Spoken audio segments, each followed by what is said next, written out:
this month's edition of the CITI webinar series on global digital governance. I am William Drake. I am Director of International Studies at the Columbia Institute for Tele-Information and Adjunct Professor at the Business School. This is a series that we've been running for 3 years now, which has covered a lot of ground on different aspects of the global digital governance landscape.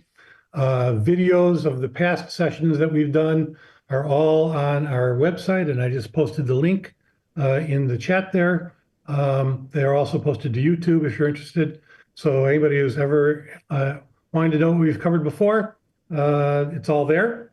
Also, in the link I put in the chat, I put another link, which is for the if you're interested in being in our database for direct announcements of the events, please just shoot an email to the address there in the screen. Normally, we begin with a few minutes from Noam, who's the director of the Columbia Institute for Tele-Information, but Ellie is at a conference and cannot join us. So I'm just doing the welcome as well as the introduction to the topic this time. We will not be meeting in March due to travel on my part, but we will reconvene in April with another topic. So I look forward to seeing people then at that time. We also have one other possible change to the lineup. One of our speakers is just sent an email saying he has a last-minute crisis and will be joining us late. But luckily, since I actually added unusually a fourth speaker just the other day to this event, we still have a full boat, so it should all be good. So, all right, let me start by introducing the topic a little bit. We're going to talk today about interstate cyber conflict and cybersecurity and efforts in the United Nations to establish multilateral sort of guideposts around cyber conflict. And I guess I should start. I have to admit that this is a topic area that I have always had deeply conflicted feelings about. Back in the 1990s, when I was working at a foreign policy think tank in Washington, D.C., I ran a discussion group that had people in it from the State Department, the Defense Department, the intelligence agencies, things like that. And they would all talk in very scary tones about, the coming information warfare and terrorist net wars and how we could soon face a digital Pearl Harbor and so on. And it all sounded very kind of like dark and ominous and so on. And that kind of fed a huge growth in the Beltway, Washington, D.C., armies of Beltway consultancies that were cashing in on the growing frenzy around cybersecurity and cyber war issues and things like that. And a lot of us who were involved in the early internet governance stuff kind of felt like, are you kidding me? Come on. I mean, we were focusing on trying to get the internet governance structures stood up, talking about the growth of e-commerce, the global digital divide, the internet freedom, and all this talk about militarization and cyber war seemed really like maybe a little bit hyperbolic. But as it turned out, the intelligence and defense people were right, largely. Cyberspace has indeed become rapidly militarized. States and state-aligned actors are engaging in an increasingly wide variety of attacks on a day-to-day basis, everything spyware, information gathering, interception and eavesdropping, planting malware, ransomware, all this kind of stuff. We all know the litany of horrors. And at the same time, we're seeing the use of digital tools in hybrid warfare, the Russia-Ukraine war, the Gaza, everything else. So all this has become the focus then, a major focus of national security and defense establishments worldwide, with all the accompanying institutional baggage of uniformed people at meetings and talking about the internet, which I always find kind of creepy, and a lot of technology and enormous multi-billion-dollar budgets around cyber war, cyber defense, vast commercial security industries with non-governmental actors all over the place on both sides of the battle lines. And denizens of this space declared, the cyber, quote unquote, to be the fifth domain of warfare alongside land, sea, air, and space. Those of us who talk more about the e-commerce type stuff, we talk about digital, but, for the military folks, it's the cyber. Okay, whatever. But anyway, so now we've got all around the world, governments of devising cyber conflict military doctrines, when developing weaponized infrastructure, thinking through game theory theorizing and war planning around deterrence and first use and all this. It's quite a thing. And also alongside that, you have this vast ecosystem of non-state actors, including the burgeoning commercial mercenaries world that works closely with some states as well, sometimes independently for hire. So all this inevitably was going to end up in the United Nations, of course, and started with the Russians in 1988, introducing, and they've done every year, introducing declarations on the need for UN action in this space. Russia called back then for a UN International Code of Conduct for Information Security. The Russians have an expansive conception of cyber conflict, which includes information content, of course, as opposed to the Western kind of approach, which is more focused on networks and information resources. By 2011, the Russians had a joint proposal with China and others for a new kind of a treaty mechanism that would curb the dissemination of information and protect sovereign information spaces, whatever those are. And all this led in 2003 to a UN General Assembly resolution from Russia that led to the creation of the first group of government experts on advancing responsible state behavior in cybersecurity in the context of international security. It's quite a mouthful, but GGEs, the groups of government experts, which are usually government experts from the Security Council of states and others from a different geographical groupings. And we've had 6 of these for 2-year terms between 2004 and 2021 that studied the issues, often had a lot of political problems, but the 2015 report that they adopted was particularly important in establishing certain core norms and pillars for cyber conflict, which we'll come back to, became the basis of a UN framework. After some years of these things running, in the end, Russia was not entirely happy with what it was getting out of the GGEs, and so proposed a resolution to create a new open-ended working group, meaning all governments could participate in the bargaining, as well as non-state actors, observers could participate. And so for a couple of years, 2019, 2021, I think, we had both the GGE and OEWG, the open group and the group of experts working in parallel. But now the GGEs have finished and the OEWG continues, and they just had a meeting in New York last week, which is what led me to want to do this session. The OEWG sessions have seen strong geopolitical divisions between democracies and former democracies like the United States and autocracies. But nevertheless, in 2021, the OEWG endorsed a mix of reports and General Assembly resolutions, which collectively constitutes sort of a framework, which has come to be recognized as existence, the UN Framework on Responsible State Behavior in Cyberspace, which is built around 5 pillars of international law, norms, rules, and principles, confidence building measures, capacity building, and cooperation, and has also 11 core norms that are supposed to inform government behavior in this space, 8 of which are positive steps that should be taken, like cooperating to deal with attribution of cyber incidents, preventing criminal and terrorist uses of cyber tools, protecting critical information infrastructure, responding to reasonable requests for assistance from other states, seeking to protect the integrity of supply chains, and so on. And also some actions that states should avoid. Governments, this is a kind of a difficult one in terms of implementation. Governments are not supposed to knowingly allow their territory to be used to commit internationally wrongful acts, which of course some of the governments involved in these negotiations very much do that. Governments should not engage in cyber activities that damage essential services and critical information infrastructures in other countries. So it's a whole nexus of norms and sort of soft law that has developed in the United Nations, which continues to be carried forward. And the OEWGs in their meetings have dealt with a wide range of issues that are familiar to people who work in the world of national security, from non-interference and self-defense thresholds. When is it okay to respond to an attack? With what kind of tools? When can you use a kinetic or military response to a cyber attack?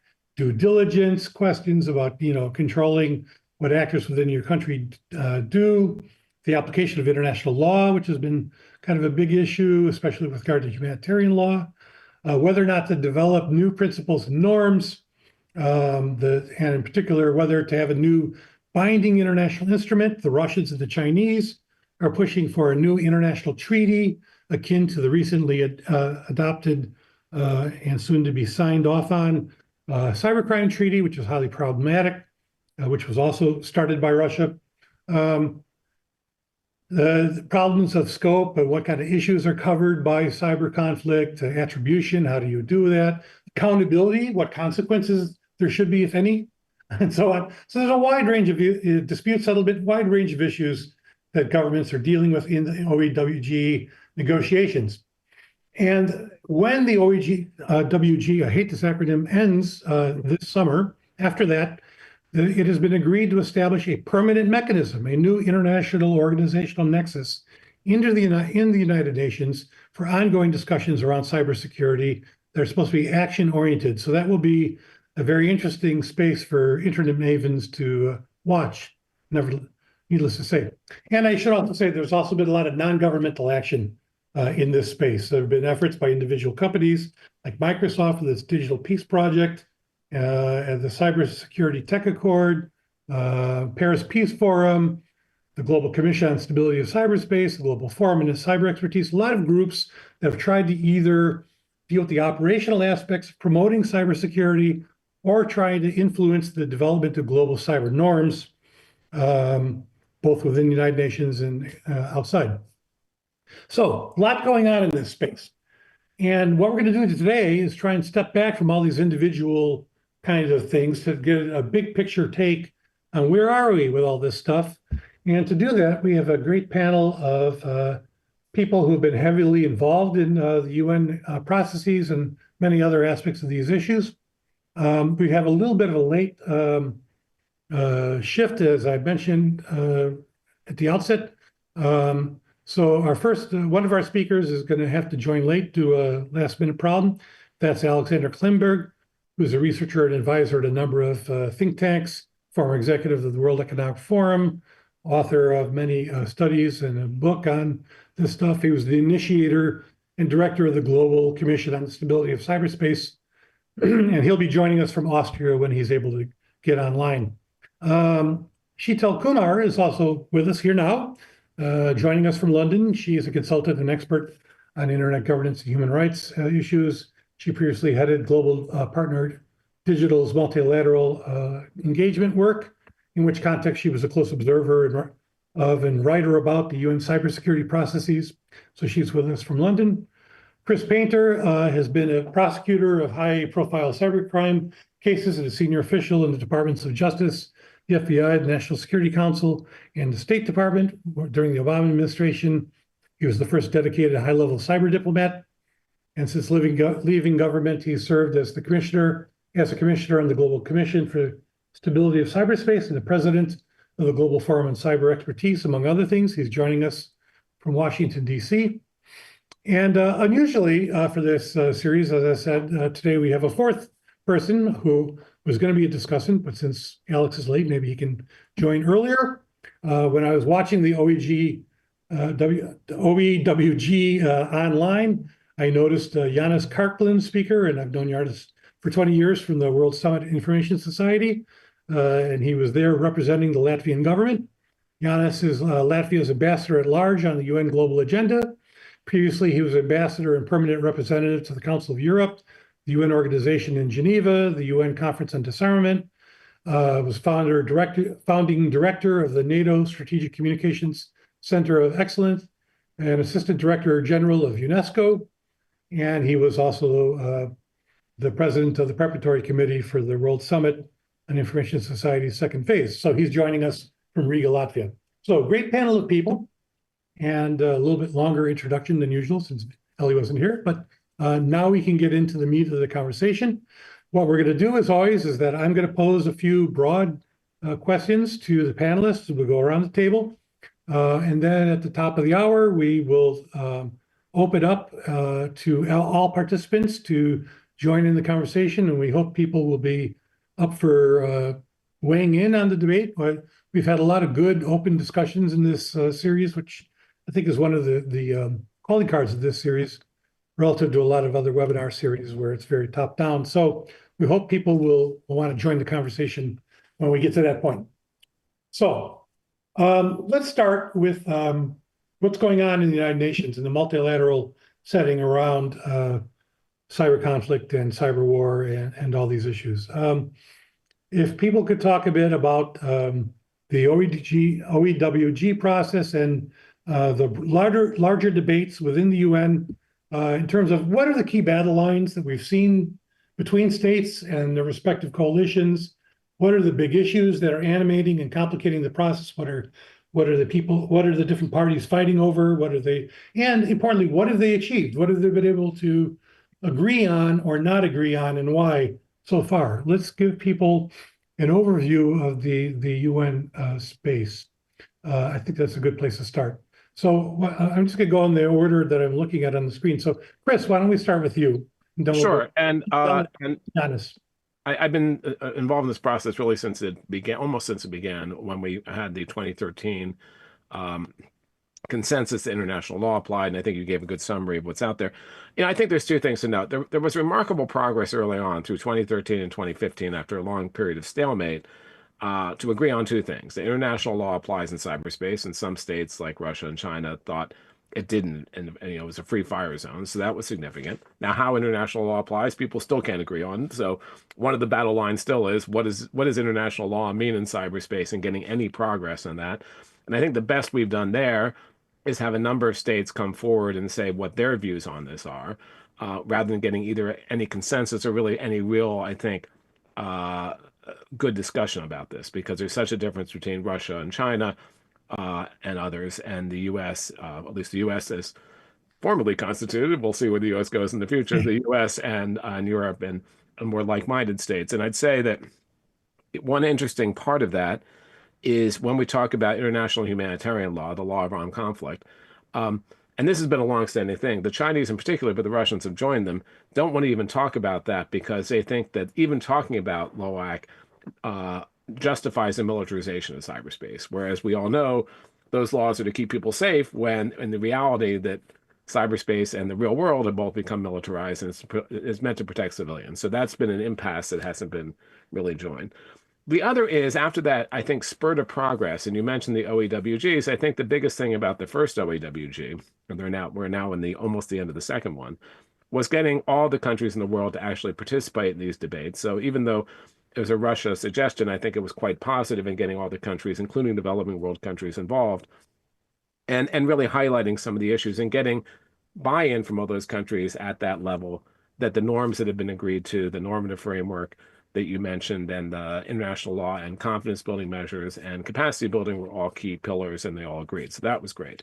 Now, this most recent OEWG has been a little more fraught. It's been a little slower. The low-hanging fruit, to the extent there was low-hanging fruit, had been picked. So you're now, in the last 5 years, it sounds like a Star Trek episode, the 5-year mission, although I'm not sure that they've explored that many new places or met that many new people.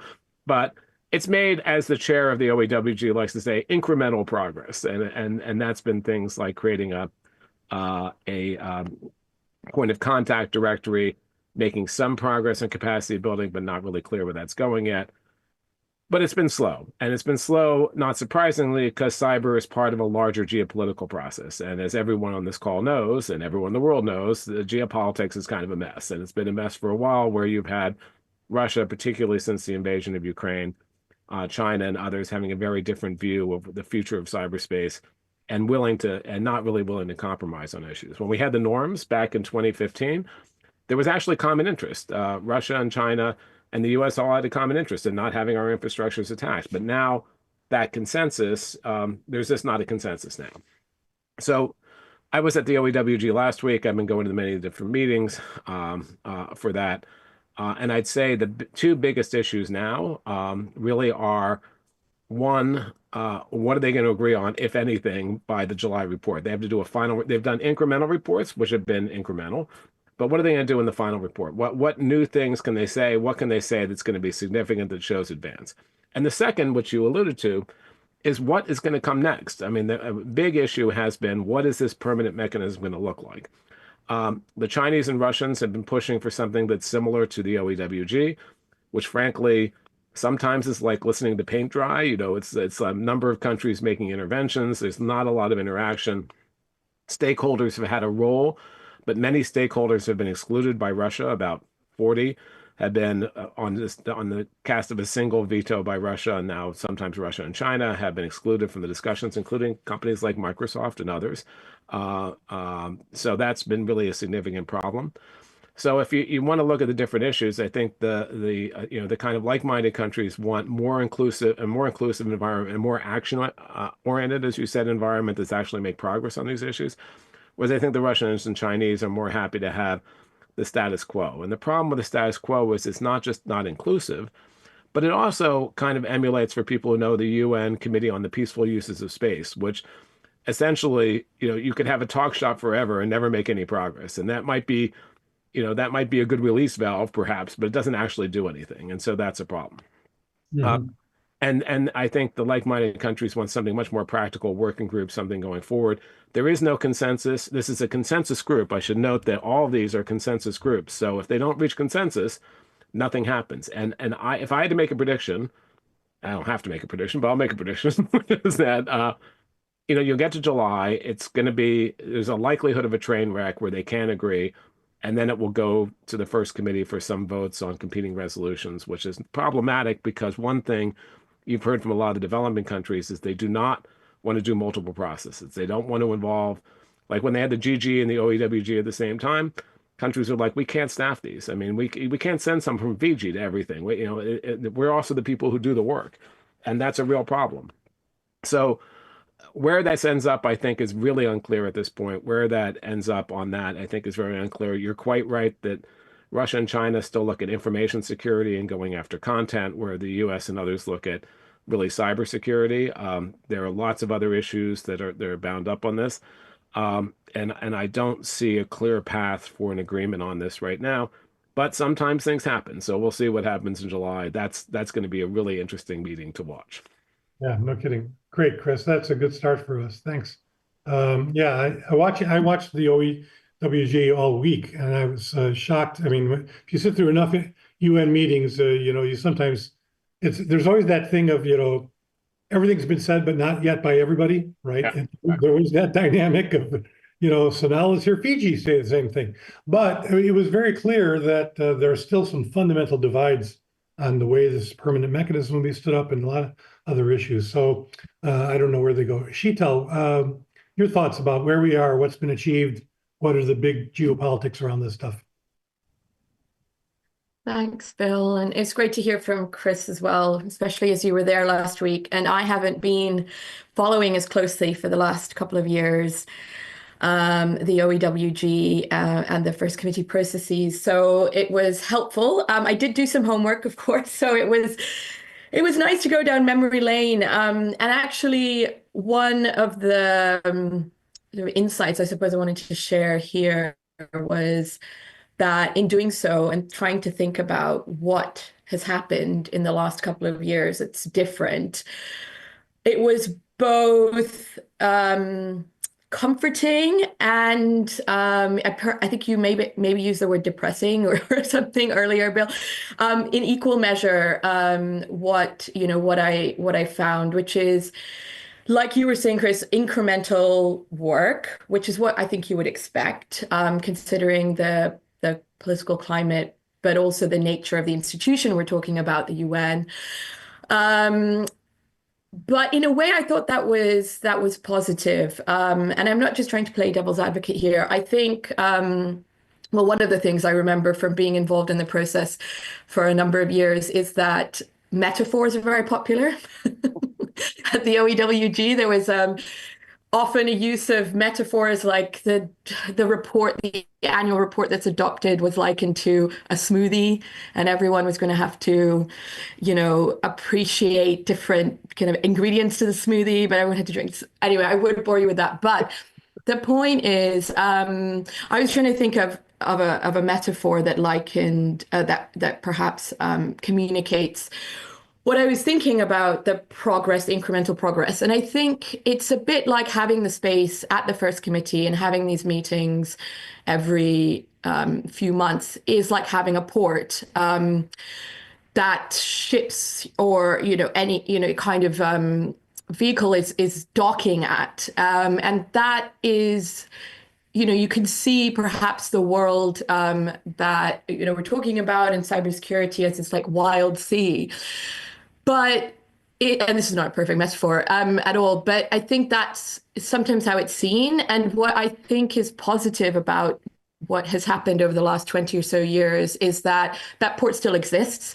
The climate might be stormy, but it's not been broken completely, and it's still there.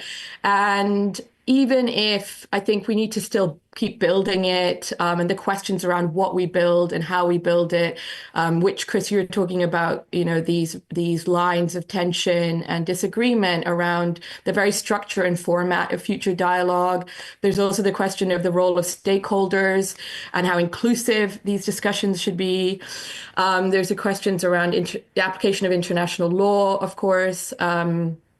And they seem like really basic issues and questions, but I think the fact that there is a framework, there is, like I say, these institutions and something that's been built means that in the last couple of years, and I wasn't expecting to see it all ripped up at all, it hasn't been. And I think that that's important, especially as we talk about new threats.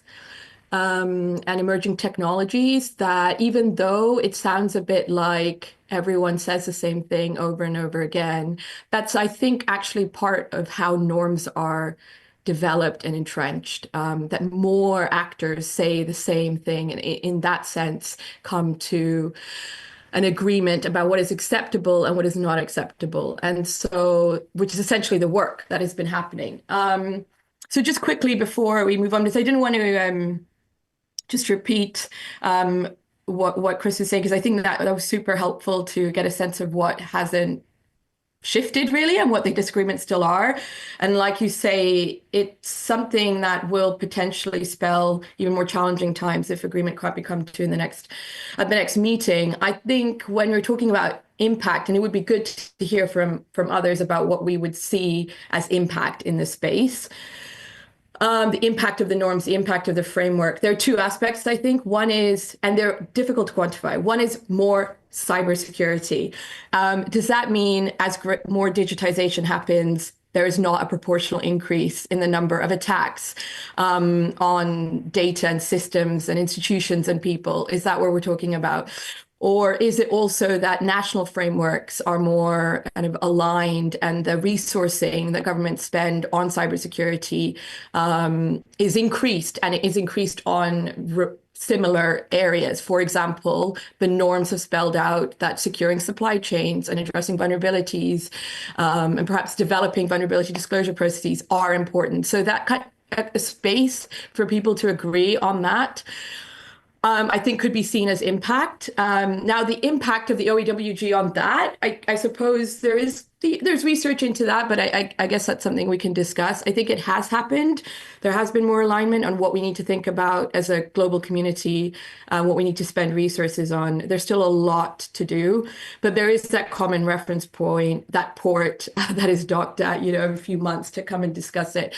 And hopefully, I think, it's something to build on. Stop there.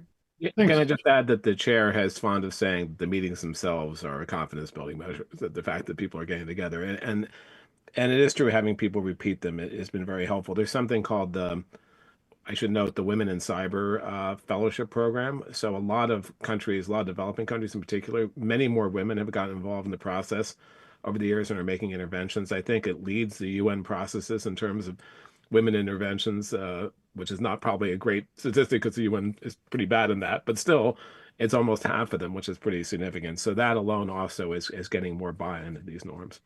Right. I'll leave the impact to a later question. Which we'll talk about it more. But Janis, you were there in the room, alas, the entire time, and have been participating in this for a while. Viewing this from a government position, I imagine a negotiator position, I imagine, is a bit different. Do you have any thoughts about what have been the big ticket sticking points? Where are we with the process, etc.? Yeah, no, thank you for including me. I have been involved in the open-ended working groups in December. This was my second meeting, and of course the experience that I had in Geneva, I fully experienced that in New York. There are some slight difficulties, but in principle, the process is more or less the same in UN system.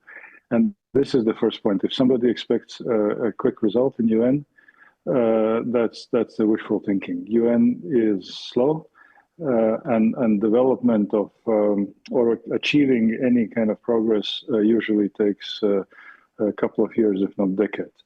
So that's the first point. I think we need to manage expectations. Secondly, I would say that if we will succeed, then there will be a place, a designated place where countries could come together and keep discussing things related to cybersecurity and state behavior in cyberspace. If there will not be decision, Earth will keep turning, but as Chris said, there will not be designated place. There will be competing proposals in the UN General Assembly First Committee, and there will be probably some kind of continuation of the process until we will reach a consensual outcome. So that said, in past 10 years, on the one of the major issues or one of the major achievements that GG achieved in arriving to consensual agreement on 11 norms of state behavior in cyberspace, including application of international law to cyberspace. So we have 32 countries, individual countries, who have published their interpretation how international law is applicable in cyberspace according to their national position, as well as African Union countries. African Union has a position, and European Union in December presented its own position. So my count is more or less 100 countries have already pointed or explained how they understand the norm that international law is applicable in countries. It's half of the UN, which means that sooner or later, if these explanations will show the tendency, maybe we will get kind of consensual or at least unified understanding how international law applies in the cyberspace. So then, of course, the big discussion is whether 11 norms that have been approved by consensus by a number of General Assembly resolutions are sufficient or not. Some countries argue that they are sufficient, and all we need is just implementation of existing norms, with a caveat that maybe once they are implemented, we will discover that some new norms are needed. Some countries are saying, no, we still need to think about new norms without caring whether existing norms are fully implemented or not. The same is this discussion about new treaty, whether existing legal framework is sufficient to regulate or to be applied for cyberspace, or we need a new convention. Here is also no agreement or no convergence of agreement. Majority countries says no, that we need to apply existing laws. Some countries are saying no, we need to fill the gaps and build the new convention. On the mechanism, as Chris already alluded, there is either to make it more or less repetition of open-ended working group and perpetuate this discussions on 5 pillars. One being threats, one being application of norms, then third is international law, fourth is capacity building, and 6 is confidence building measures, or 5th is confidence building measures. Or we need to make it much more practical and workable and downsize the number of meetings per year, because open-ended working group is meeting 3 weeks a year. And the current proposal that France tabled is to decrease the number to two weeks a year, and making it much more practical and hands-on. And then, of course, the big question is about multi-stakeholder participation. And here, there is a clear difference between UN Geneva and UN New York. In Geneva, multi-stakeholder participation is much more accepted by virtually every organization and every body in Geneva. In New York, it is much more challenged, specifically in the first committee. I was surprised that engagement with the other stakeholders took place. First of all, it is not formal meeting. Formal meeting is suspended, and informal meeting is opened. And in February session, it was more or less 1 hour out of 5 working days. So not too much. And then, of course, question about vetoing countries, whether countries has a right to veto participation of stakeholders in this future permanent mechanism or not, is a big question. And then what shape will take capacity building? Because there is one consensus in the room that capacity is insufficient in every country in the world, maybe not in few, but how to make sure that this capacity building mechanism is efficient, who pays for it, and that there is no duplication, and so that there is a bit of a discussion how to organize it in the most efficient way. The trust fund, that's the standard thing in UN. If you do something, you need a voluntary trust fund. Proposals on the table, most likely it will be accepted because it is voluntary. So these are my observations. I'm not that pessimistic as Chris is, but certainly July session will be negotiation session, because until now there hasn't been any negotiations. It was just discussions, I would say. Right. Thanks, Janis. That's helpful. Let's hold the multi-stakeholder question for a bit. I just want to drill down a little bit more on some of this.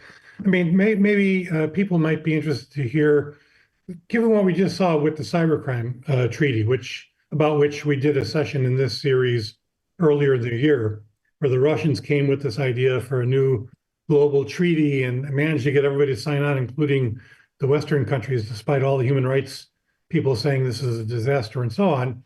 The Russians have been saying for a long time, and now the Chinese are on board too, this notion that you need a new binding international set of rules.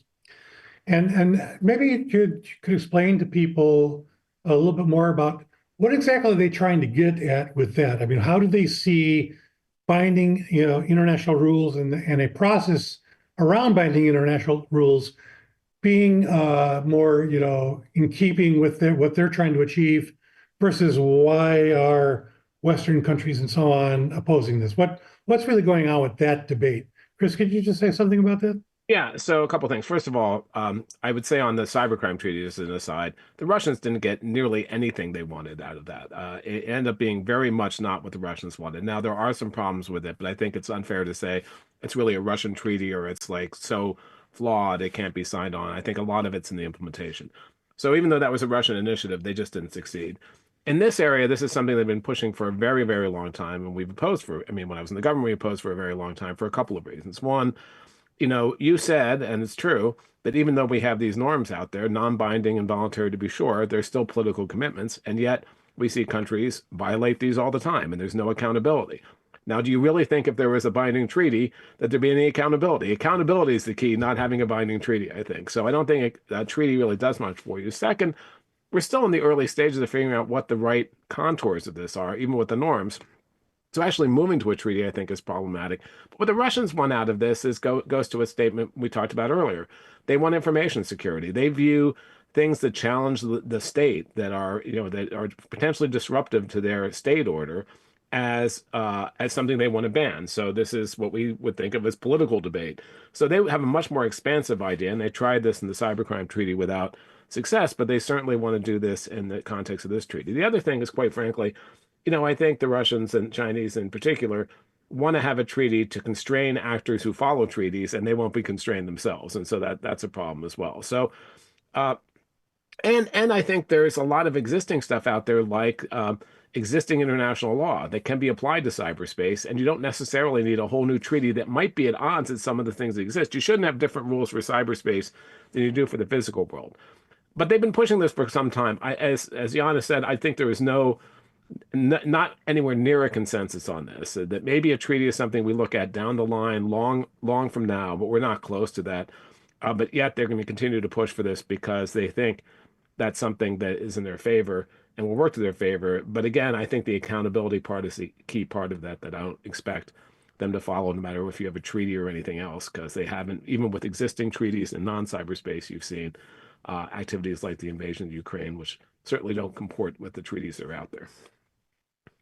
Right, great. And by the way, I want to note that Alex Klimburg has joined us. Hi, Alex. Greetings from Vienna. We're just going around on the particular point of the Russian-Chinese initiative around having a new treaty as an extension of the larger discussion around what's going on in OEWG. So you can jump in on that in a sec. We just hear from Sheetal and Janis, if you want to add anything on that, go ahead.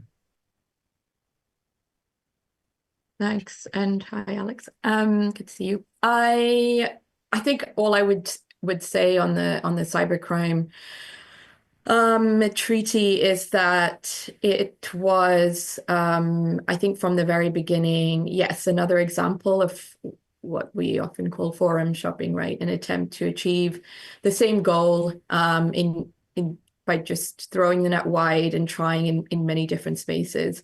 It also aligns with a Russian and other and allies' views that there are only very limited spaces and roles for any stakeholders for the multi-stakeholder governance approach that you spoke about at the very beginning when it comes to the governance of digital technologies or their use and constraining their use or what we're talking about here.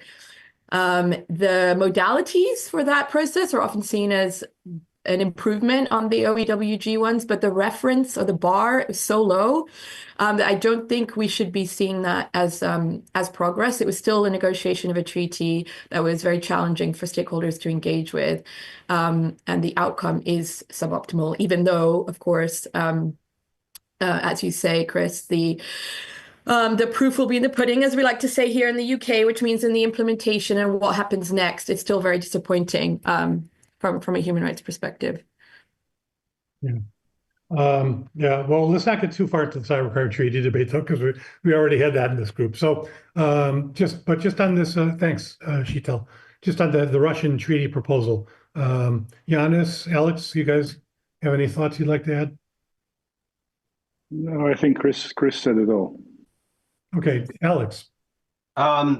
So first of all, apologies for joining late, and therefore I'm not exactly sure if we're only talking about the treaty or the wider frame that it was moving in. The wider, and then now we're, as an add-on to that, I asked, why don't we focus in particular on this dimension, because Janis and others had mentioned it at some length. Sure.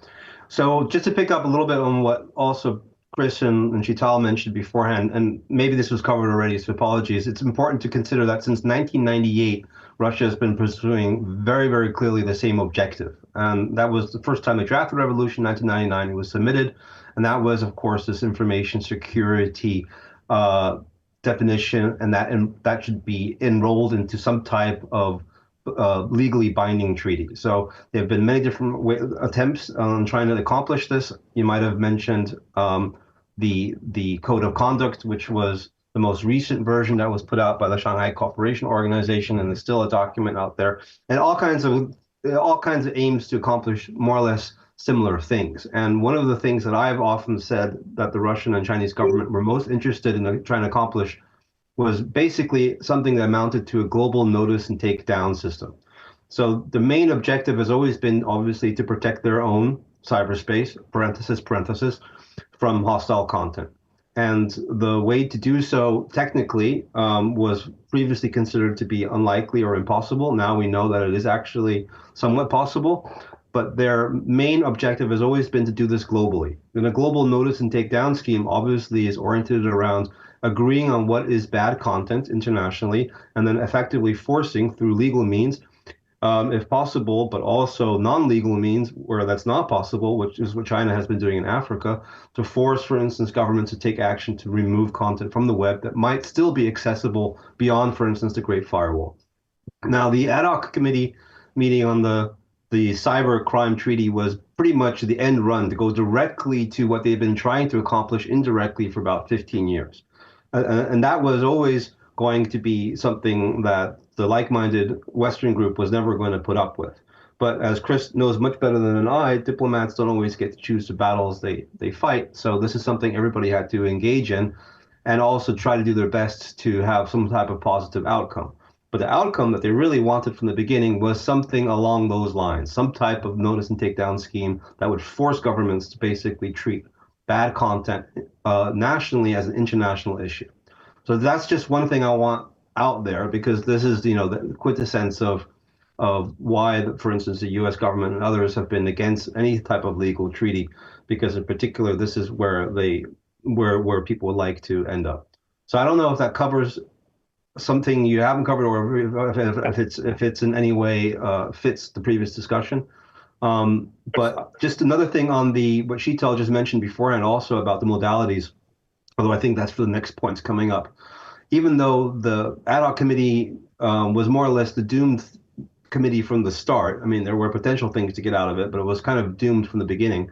There was, I thought, interesting developments in terms of the modalities. Maybe we can talk about that going forward. So even though, of course, the actual involvement of the non-state actors was very much lacking, the fact that they were identified at all, I think, was a great leap forward. And that's actually something that I put down to the multi-stakeholder initiatives plethora that started really with our Global Commission of Stability for Cyberspace, but was replicated with the Microsoft Charter of Trust, Tech Accord, and the Siemens Charter of Trust, and similar initiatives, and effectively has been, a clear development for years now, and that is, what is the definition and the role of the multi-stakeholder? So maybe we can get to that later on. But even though I agree with Sheetal that the actual practical involvement during the ad hoc committee meetings was low, the fact that they were even recognized at all was a big step forward, and I think we should talk a little bit more about that going forward as well.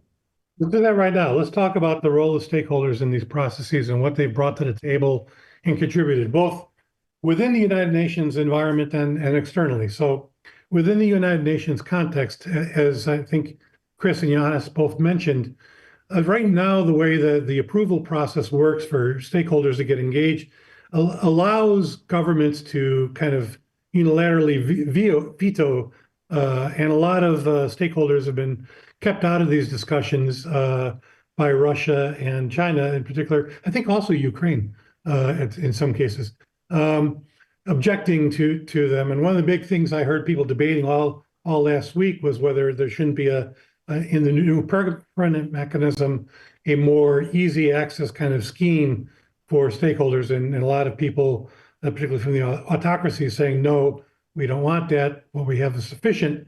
There are about 100 organizations that are accredited and participating, which sounds pretty good, but it's kind of hard to tell exactly what their impact has really been. How much has multi-stakeholder participation really impacted the UN process so far, folks? Do you have any thoughts on this, Chris? Yeah, so I think it has, even though a lot of organizations get blocked. And I think if you look at the list, a lot of the Western organizations have been blocked. Some have gotten in through, other accreditation processes like ECOSOC, for instance, Chatham House and others, but a lot have been blocked, including my old organization, as I said, Microsoft and a bunch of others. And I think the reality is, as much as diplomats think of themselves, and look, I've been both a state stakeholder and a non-state stakeholder, they really don't have the answers to all these questions. They don't know the trade space very well. They desperately, I think, need the participation of other stakeholders to understand some of the issues. And they all say that, but then when they actually get to the level of engaging, it varies significantly. I think a lot of the, Russia and China think stakeholders are just proxies for the U.S. and others. That's not true. They have their own interests, certainly.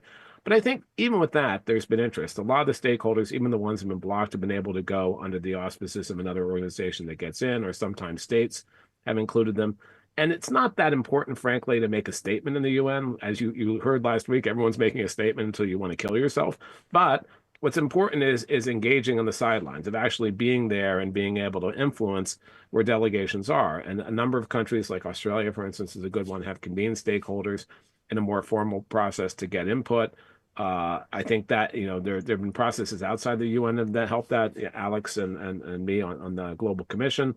To give you one example of an impact, one of the things that came out of the Global Commission was a suggestion for a norm or an articulation of the idea that the backbone of the internet, the core of the internet, was something that should be protected. And that was reflected in some of the UN reports in terms of it being considered a critical infrastructure. So that, I think, was a significant impact. But they do have an impact because through that more informal process. At the same time, the other thing I think that's missing is, unfortunately, as much as we like to talk about the importance of norms and all these things have happened, if you get outside the bowels of the UN, they're not really mainstreamed in a lot of other contexts. A lot of countries don't, a lot of higher political level of countries don't really talk about the norms, even when they're calling out misbehavior in cyberspace. With some exceptions, this happened at the head of at the EU level. They did call out a norm violation at one point, but normally that doesn't happen. You go to industry, and most people don't know that happens. But if you want these to actually have impact and force, it's important to have those other stakeholders involved and also proselytizing this. But it's really an imperfect system now. The cybercrime treaty was much better in including stakeholders. I call that the bronze process, not the gold process. But this would be the paper process. It's not even close to that. Right. Bill? Your thoughts? I mean, you when you were with GPD, you were doing multi-stakeholder engagement and trying to get civil society people engaged. What's your sense of what's going on with the OEWG and the larger UN situation? A couple of points. One of them, just jumping off what Chris just said about socialization of what's happening at the UN, which can be not only challenging place to engage with because of the dynamics and norms of the space itself, but also, especially for civil society, it can be a question of resourcing and just time bandwidth. And that's why I think it's important to have stakeholders who come back and connect the discussions that happen there to what else is happening, perhaps in a national context, and to relevant frameworks. It could be cybersecurity policies or data protection. It could be a range of different frameworks. But when more simply like people and stakeholders know about these discussions and are able to point to even if we think of it as challenging, it's still the UN, it's still a very high level process, and connect commitments that are made there to what can happen on the ground, that can have an impact. And I think we've seen that. I tried to allude to it earlier with the proliferation of national cybersecurity legislation. We can see that there is a similar level of prioritization to certain aspects of what should be in a cybersecurity piece of legislation or policies or strategies and what's expected of other stakeholders. And I think that the OEWG has helped with that, and civil society has helped with that, and private sector actors as well. Just one example of an issue which I was researching a bit for the Association for Progressive Communications, APC, that has been very active in the space, and I can see some people involved in that network are here as well.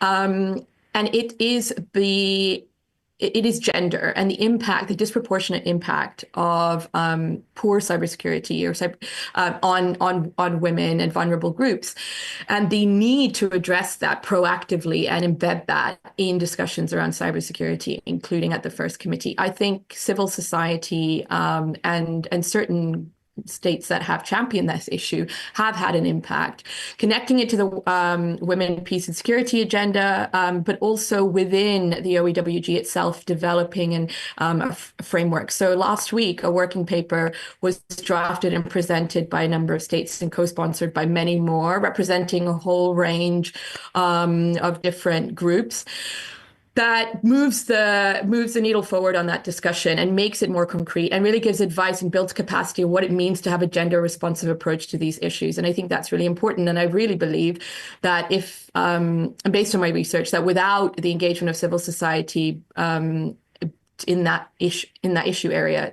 we wouldn't necessarily have seen so much impact and progress on that topic. Mm-hmm. Okay, great. Thanks. Janis and Chris, or sorry, Alex, anything on this one? Yeah, so I mean, I don't know to what extent you actually discussed what even norms are and how they're expected to work, but as you know, the card-carrying academic more or less in the panel, I think it's kind of important to remind ourselves what they're supposed to accomplish and what they're not supposed to accomplish. They're not supposed to be binding rules, and they're not. That's exactly the opposite of what it's supposed to be. They're supposed to set behavior. And they do so over time and over rough consensus. So for them to be effective, they also need to have as wide a pool of people involved as possible. And that does not only mean states, that definitely means also non-state actors. And it has to be, of course, credible. And for that, they need to have technical specialists.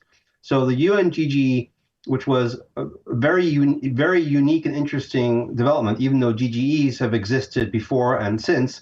This is one of the only GGEs, and Chris will correct me if I'm wrong, that was actually quoted by the UN SecGen and also the U.S. Secretary of State directly in high-level addresses. The UNGGE was a big thing, and this UNGGE came about due to more or less big power politics between the U.S. and Russia. The story goes, I don't know if it's true or not, that it was part of a deal for Russian support for the IGF that U.S. agreed to have the UNGGE, and for the first couple of years, nothing happened. And then after the third GGE thing started to kick off, and then norms started to crystallize out as something worth talking about. And the whole idea of the norm discussion from the Russian point of view is that would be a slow sliding ramp to actual binding treaty. While the like-minded group was more about, let's kind of all together and agree upon reinforcing international laws exist right now, but also identifying bad behavior. And this gets to the practical part. I firmly believe, and I saw this more or less when I was in my role as head of the Center for Cybersecurity at the World Economic Forum, that the norms that the GGE enunciated effectively played a very important role in mainstreaming a lot of the global community as what was good cyber behavior, what was bad cyber behavior, and in particular the role of Russia in being a bad cyber actor. And part of the reaction that we saw after, for instance, the invasion of Ukraine was based along the line that there had been repeated statements about violations of these GGE norms. So Chris's former colleague at the State Department, Michel Markov, used to say violations of the norm confirm the norm. So the fact that norms were being violated effectively helped us call them out. And I think one of the reasons why, to great surprise on the part of many people in the United States, but one of the reasons why so many countries were willing to take a firm line on the sudden apparent overt Russian aggression was the fact that they had been hearing a lot of these more subtle aggression stories in cyberspace for 5, 6, 7 years. So I think those norms were quite important. They set the expectations, and I think the norms were only effectively considered to be helpful because they were developed with increasingly large involvement of actors. The first bits of the GGE really were governments, but increasingly they started growing out the net, and the open-ended working group, expanded that net even further. And this is a trend that I think that the UN is finally catching up to, that this is basically a policy space that requires the involvement of more actors than just government.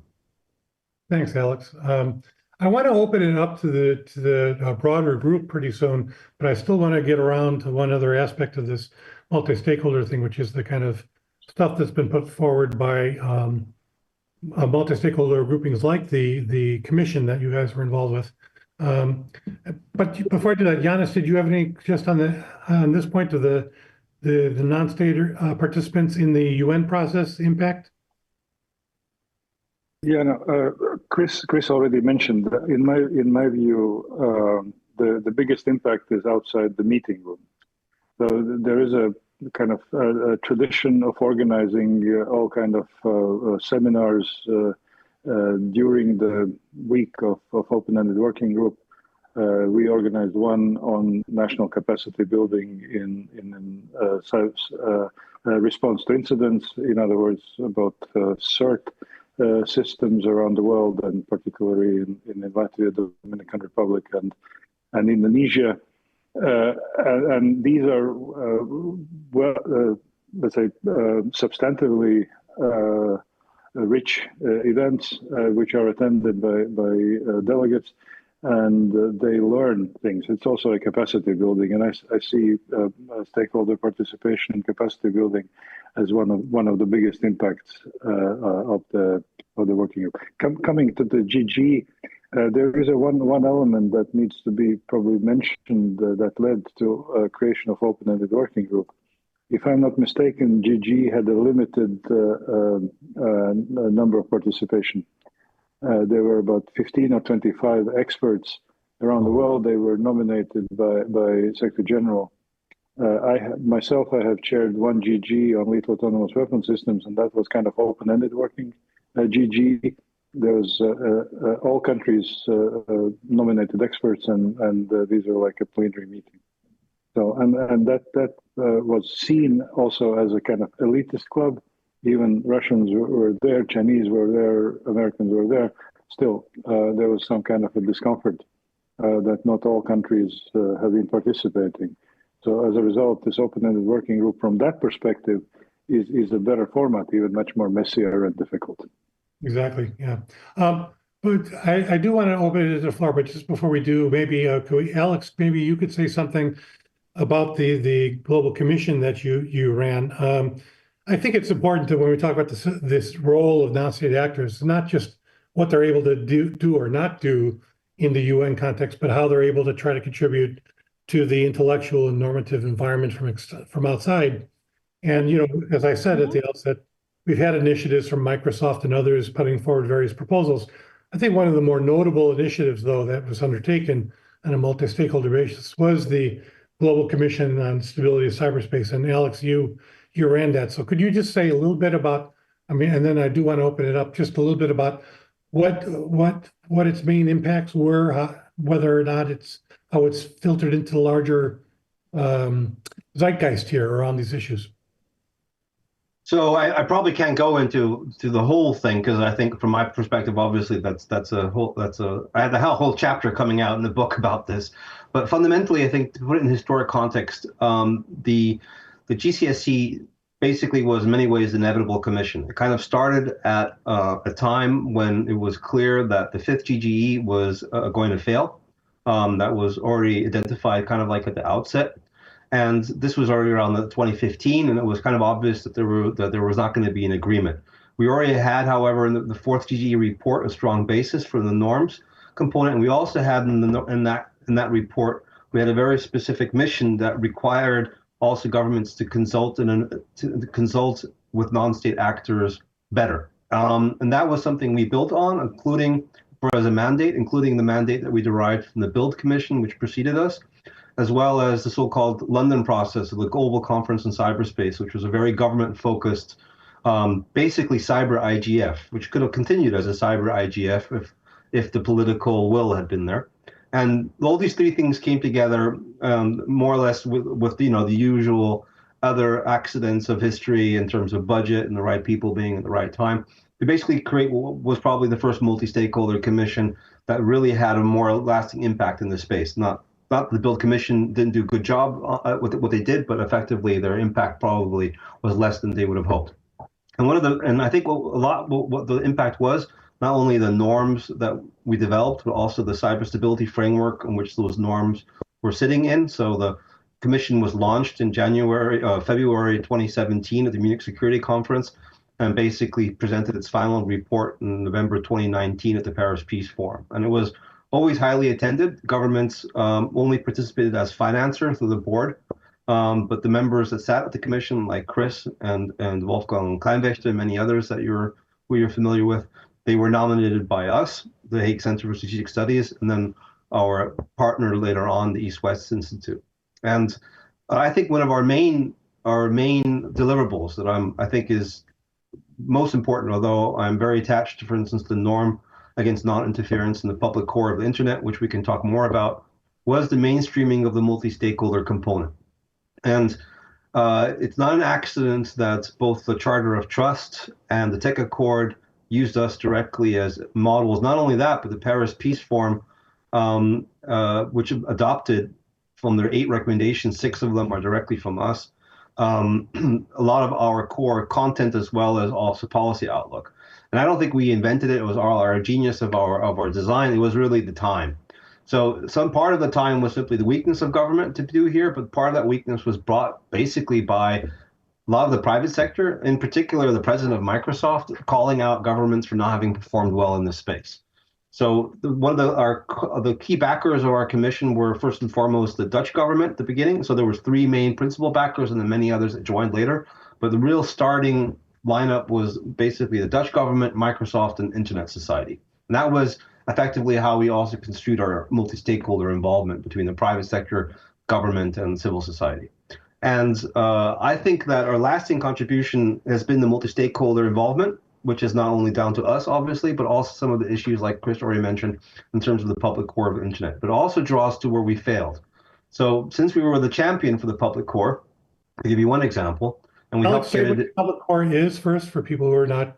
Sure. The norm against non-interference in the public core of the internet basically says that all actors, including state and non-state, should not interfere in the confidentiality, in the integrity, or the availability of the basic functions of the internet. So we don't say confidentiality, we say integrity, availability, and that does not only include the backbone of the internet itself, but also includes the cryptographic means of signing domains. It includes the processes, the domain name system, the critical routing protocols. There's a lot to go into it. That's not only hardware. Actually, hardware was the least important of the 4 points that we mentioned, and that was most out of bounds. So we have hardware mentioned towards the end, but the very beginning is more or less the IANA function, DNS, BGP, and protocols.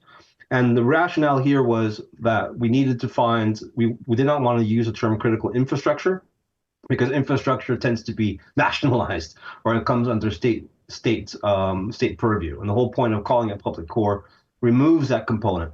And unfortunately, when we were not around to push this point, the easier interpretation of starting calling it critical infrastructure came back. And now, of course, we have now seen no less than 3 interpretations by the Russian government to reinterpret the public core towards that of critical infrastructure and towards that of something that has to be protected by states from non-state interference, which is actually the opposite of what we said. So there are a lot to go on here. I can go on, obviously, a lot longer than that, but I would really highlight not only the norm development, but also in particular the multi-stakeholder principle of participation as some of our main accomplishments. Great, Alex, thanks. Let me open it up then. We've been having, people have been chatting in the side. I've been seeing comments from Heikiker, who fortunately had to leave, Wolfgang, Judith, Jimson, others, I think, Ari. If anybody would like to raise their hand and join the conversation, it'd be really great to have you. Please just say who you are, where you are, whatever you want to introduce yourself, okay? All right, let's start with Wolfgang and then Judith. Wolfgang. Thank you very much. Can you hear me? Yes. Yeah, wonderful.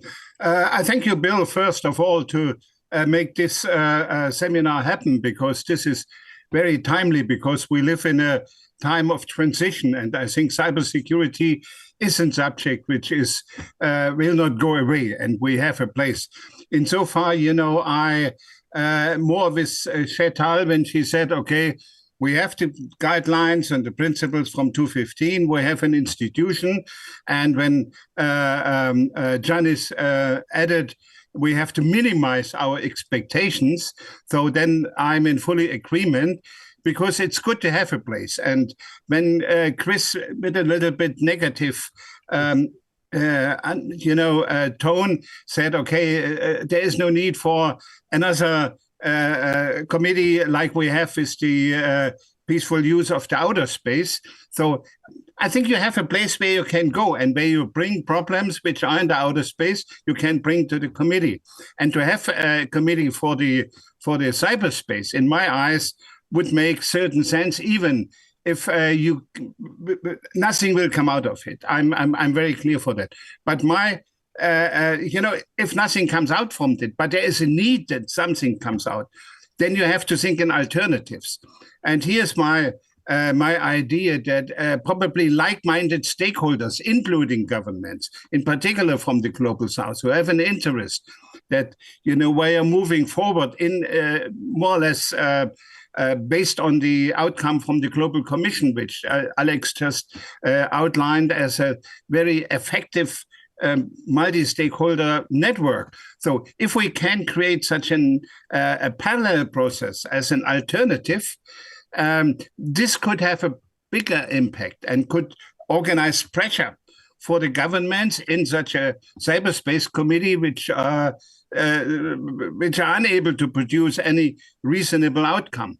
So and we have in the IGF, so if the mandate of the IGF is extended beyond 2025, then this constitutes a platform which can be used for such an alternative or parallel process. And at the moment, Andrette is not here among us, so she has discussed also various proposals how to further enhance the best practice forum on cybersecurity.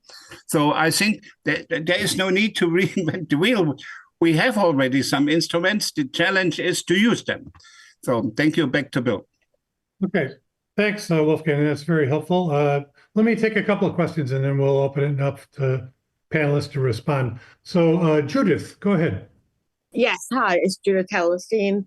So I thought this was a fascinating discussion. I was late because I went to an earlier one that the World Bank was having on the Cybercrime Treaty, and I found that fascinating because Alexander Sega was saying that the UN and getting everyone and getting all the civil society and other governments educated about what was happening has led to a doubling of countries interested in ratifying and acceding to the Budapest Convention, which is like a fascinating concept. But what I also thought was interesting is that he was saying is that that there is a lot that the treaty has now been not as bad as what we had heard about when you had your talk and others had their talks for civil society, and that there's a lot of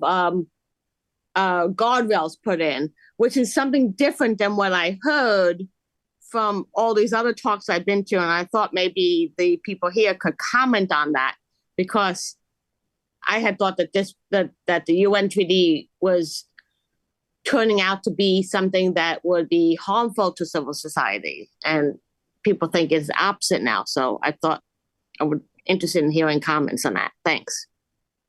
Okay, Judith, thanks. So yeah, we did in fact already do a session on the Cybercrime Treaty, but we can certainly circle back again to this point in the context of what we're doing today. Jimson, and then I'll come back to the panelists for thoughts. Jimson, go ahead. Thank you, Bill. Thank you very much for organizing this. Yeah. You've been helping us a lot to be up to date with cutting-edge information like this one. Thank you. Well, like as I participated in those working groups in Geneva, and I've heard many times, even the DESA people, they say, oh, they're so happy to hear different perspective. And even in the last phase of the working group on enhanced cooperation, based on even the suggestion I brought forward, a lot of government, even the Russians, the US, the Japanese, they all came together and have in fact, were to establish common ground, except maybe for a country, maybe like Saudi Arabia, that objected to it. So it was a real pleasant environment, which I believe was good because other stakeholders were there, were in the room and providing other perspectives. So I'm just wondering, DESA that took that Geneva activity, how come, because it's based in New York, how come it's not able to enable other stakeholders to be part of New York activities? That's number one. And number two, since we're expecting that report July, and it's most likely that it's going to be deadlock or there will be no consensus. So is it possible as part of WISI's review to recommend that other stakeholders be part of the next phase? Because even in Nigeria, for example, And the Global South, thank you, Wolfgang, for bringing that up. In Global South, there's a lot of concern about attack on the public core. Alex, thanks you for refining that phrase for public core. Okay, so there's a lot of concern because a lot of our economy is dependent on the digitals right now and the fiber, and there'll be a lot of cuts. There'll be a lot of attacks. We don't know who is doing this thing. So we are really concerned. There has to be an agreement. We really need it for us to build our confidence going forward. Thank you. Yeah, no, thanks, Gibson. Yeah, we didn't talk enough about we don't have enough time here to cover everything, obviously, but the developing country aspect of this is obviously very, very important. And certainly in the last OEWG, a lot of the conversation was developing country government representatives decrying their vulnerabilities to attacks. And in that context, a lot of discussion around the attribution aspects. And what I find it fascinating, the Chinese keep demanding that the Americans be able to actually show that they're doing all the bad things that the Americans say they're doing, which is kind of fun. But anyway, I think it's an interesting and important aspect. So let's circle back to panelists then. Respond to Wolfgang and Judith and Gibson's points. Just go in order again. Chris, would you like to start it? Well, first on Gibson's point, the reason it happened, it was a decision. When they launched the open-ended working group, there was literally weeks, I mean, if not months, of debate about other stakeholders. It kind of held everything else up, and Russia and China wouldn't budge on that. And you need consensus in that group, and they did not want the participation of stakeholders in a really robust way. And this compromise was worked out, but the compromise allowed for any one state to object, and of course Russia just objects. So, it's unfortunate. It's what you get out of the consensus process. It's not sufficient. I completely agree with that. I think we also have to recognize, just more generally, not everything's going to get done in the UN. The UN is a good forum for some things, but I think the biggest glaring issue, and I sort of disagree with Alex on the point that yes, the norms have value. Yes, the norms have been mainstream in a sense, but they're still not getting that high level attention. But I would say that the biggest problem with the norms is, the biggest good thing about the norms is they create expectations, and they are political commitments. And you can then have states rally with each other to hold accountable other states who violate those norms. And we've seen that happen. Here's the problem. We actually haven't done that. The accountability part is not something you're ever going to get in the UN for the same reason you mentioned on attribution. You're never going to get an agreement in attribution in the UN because attribution is a political issue at the state level. The Russians are also, like the Chinese, want absolute proof. I used to be a prosecutor. Beyond a reasonable doubt still has, is a certain level. They want absolute proof. There is not absolute proof in anything in life. And one of the reasons they want that absolute proof is that they can figure out how we know it or how the other side knows it, and then cut off ability to know in the future. So that's kind of a shill argument to some extent. So that the accountability part, imposing accountability for violations, is something we haven't, as the global community, been good at. That needs to happen. It's not going to happen in the UN. Capacity building will happen in part in the UN, but much outside the UN too. I think the thing that developing countries want more than anything else is capacity building. My old organization, the Global Forum on Cyber Expertise, help coordinate that. Certainly the UN has a role in that. ITU has a role. There's lots of folks who play in this. Industry has a role. But if you try to limit it to all one place and have the one ring that rules them all in the UN, that's not going to be successful. You need to have a multi-stakeholder approach. Judith, on the point of the Cybercrime Convention, I do think it has flaws. I do think it has concerns. I think it has a lot more protection language than people give it credit for, but the worry is, unlike the Council of Europe Convention, which also was decried when it was first put out by a lot of not being human rights protecting. It has been, but that's been about like-minded states who you hope will uphold those human rights, where this is more general.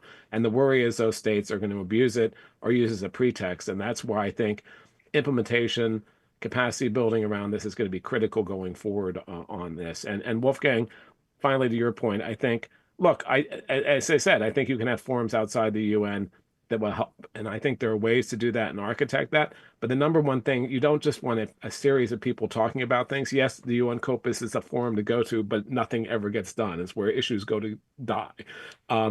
You need something where it's actually have this accountability, this progress, and that may not be in the UN at the end of the day. Right. Yeah. The UN is not the whole game in any event, but it plays an important role in a larger ecosystem. That's the point. Sheetal, go ahead. Thanks, Bill. I would just add to what Chris said, that I think, and perhaps this is what was said before as well about incremental progress, that it is really important to continue to use this space as one to advance more norms that are about, not norms, not norms in the sense of the UN norms, sorry, but expectations around behavior that build on what we have, which needs to be in part the implementation of what we already have, the sharing of interpretations about the implementation, sharing of progress, and continuing to engage more actors in the discussion, so that the norms and the other aspects of the frameworks that have been agreed go beyond the rooms where they're discussed and actually have an impact. And I know we didn't get to talk too much about that. I did speak a bit about where I think you could see that impact with an effect on, for example, national policies and strategies, expectations around behavior. There does need to be an increasing reference, I think, to the framework, and that happens when more people know about it and are utilizing it. And that can happen through regional mechanisms as well, as other multilateral and multi-stakeholder mechanisms. So there's still a lot to be done. But as I said when I started, I think it's important to recognize that when you have something built like this, it's very difficult to destroy it. So you have to use it and build on it. And that, I think, is what is happening. So I'm trying to be positive because I think it's a very challenging atmosphere. And to stretch my metaphor, I think the climate is very stormy, but the question, I suppose, we're all trying to figure out how much we think the foundations are secure, and whether this is sort of like a hurricane or tornado or whatever it is. So we can discuss that, but I think we have something, and we do need to implement what has been discussed. I haven't spoken to Judith's point about the Cybercrime Convention, but happy to put a link in about some of the civil society concerns around that still exist. But as you say, Chris, it's really about implementation at this stage. Thank you. You have got lots of metaphors for us today, Sheetal. Okay, Janis? Yeah, thank you.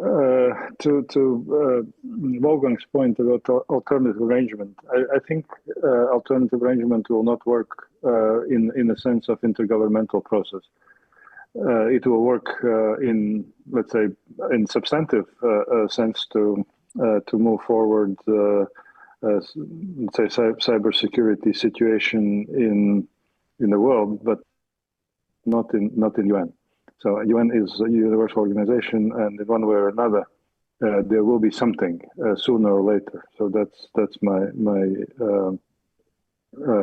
view on this, and to whether this is review process can do something if open-ended working group will not come to a consensual agreement. I would say no, because these are two separate processes, and there is no really link between WSIS and open-ended working group. Thanks. Okay, Alex. So a lot of good points. I would just start with Wolfgang's point regarding the BPF of cybersecurity and similar. I share some of what was said beforehand. I don't know to what extent a full parallel process would be able to work. I mean, we've been hearing things about the Attribution Council for a long time. That's been a big issue for governments. Private sector very often must try to short circuit this. The Cyber Peace Institute really had as one of its components actually the ability to be an attribution organization. That was always there. On the other hand, there are not the POA, had a number of issues at the beginning which are theoretically solved now, but which I think could still benefit from a wider discussion. Like, for instance, when you're looking at problems of point of contact and similar exchanges of information. And I was really curious to view one point in the POA discussions that they just couldn't understand why the Chinese were having such a hard problem, putting down their points of contact. And it was simply because of the differences in governmental structure and how to deal with certain cyber incidents. It was nothing more complicated than that. And the Ministry of Foreign Affairs were being completely obtuse in their understanding of how the Chinese government worked that way. And it was fascinating to watch both the Western governments break their heads on this very easy problem to solve, which was that you had to have more points of contact than simply one, and that couldn't only be in the MOFA. But it also draws to attention one of the big advantages of having a big tent, also multi-stakeholder involvement, which is you can have more different types of actors involved. You can even have actors involved that are not accredited by governments, for instance, right? Or accredited by governments but not part of government. So I do think that Wolfgang's point of looking at maybe not a type of parallel process would be good. I don't know if the BPF cybersecurity, its existence in the IGF has been a little bit low at the moment, although it started big. I don't know if that's the right organization to grow up, but a parallel process would maybe allow such type of basically aspects of protocol to be sidestepped more easily and have information exchange flow more easily. As an operational cyber person, the last thing we always need is process in information exchange. So that's the wider we have it, the more informal we have it, the more we actually get done. And once you start formalizing things, you end up in this ridiculous discussion that stalled for so long about points of contact. I think the ad hoc, the HC cybercrime treaty has been covered pretty well. My opinion was it was doomed from the start, and then everybody had to put on a brave face to try to deal with it. But I think everybody's said enough about that. Jimson's point also in particular regarding the next steps of the public regarding the public core and similar. I think it's really important to note that as I said before, Russia has now 3 times tried to reinterpret the public core meaning and definition, and Jimson thankfully drew attention to some issues that have been plaguing, in particular, African nations with routing and availability in recent months, which have been put on public core mandate. And I think it's important to highlight that I don't know if we know what the issues have been, but exactly, and what the cause of it has been. But when we at HCSS were forced to basically make a statement to the ITU-T working group that had come up with this new interpretation of the public core, we really pointed out that to date, the biggest threat to the different parts of the public core not come from non-state actors, but from state actors. And that essentially the interesting features for me is looking more broadly is, does this constitute the global public good or the commons that we've constantly tried to get our head across in the internet? Is the internet a commons? Is it part of the internet a commons, etc.? Our answer is the public core is that part of the internet that is a commons. And that is the element that we can basically concentrate on. And not all of it requires binding legal treaties to work with. And sometimes I think the international system can be pretty imaginative when it comes up with solutions. It's not all treaties are only state treaties. Not all treaties have the same function, and there's been room in the international system for new organizations to develop. The Red Cross is a complete unique organization, and such things are possible in the future as well. So I think fundamentally the public core should be understood for what it is, which is an opportunity to discuss the internet in different terms, and not only think about it in stated terms like multilateral or even old versions of multi-stakeholder, but actually expand it a little bit. And this is something that I keep on hoping for, but since the GCSE is no longer active and many of the original sponsors of the public core have moved on to greater and lesser things, sometimes we have to deal with the fact that this is being misinterpreted. So I would very much welcome additional interest in what the public core meant. Just to make it clear, Jimson, I did not define the public core. That's what the commission did. That was what Wolfgang, that's what Chris and others did. And even we built upon the work of others, including, by the way, going back to Association of Progressive Communication in 2003, which had a similar idea. So this is actually a long-standing idea that we've constantly been building upon, and we still need to build on it, because in particular, I think the biggest issue is going to be also in the global south, where availability issues based on routing security and similar are most prevalent, and we're seeing many of the public core instability issues are probably down to state activities that can be addressed with a norm or an agreement or an expectation that states shouldn't be involved in this type of malicious behavior. All right. Thanks, Bill. I'm done. All right, we have run to the end of the clock, so we're going to have to call it a game there. I think there's a lot more, obviously, to say. I think didn't.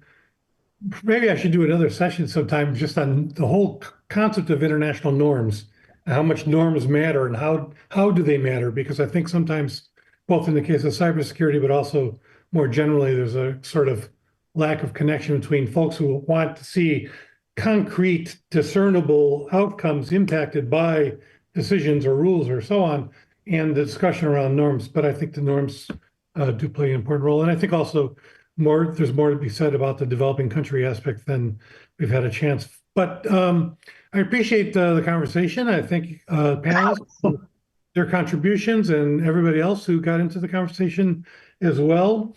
As always, I want to thank Jason Buckwhite, who's the executive director of CITI, there on the screen, for making this happen, running the platform and so on. And I remind you what I said at the outset. Normally we meet every month, but in March we will not. We'll reconvene in April, and there will be announcements sent out about the events that we'll be doing then, about the event we'll be doing then. And the video of this will, as always, be posted to our website for the series and on YouTube. So thanks again to everybody. Appreciate it. And see you in April. Okay. Thanks.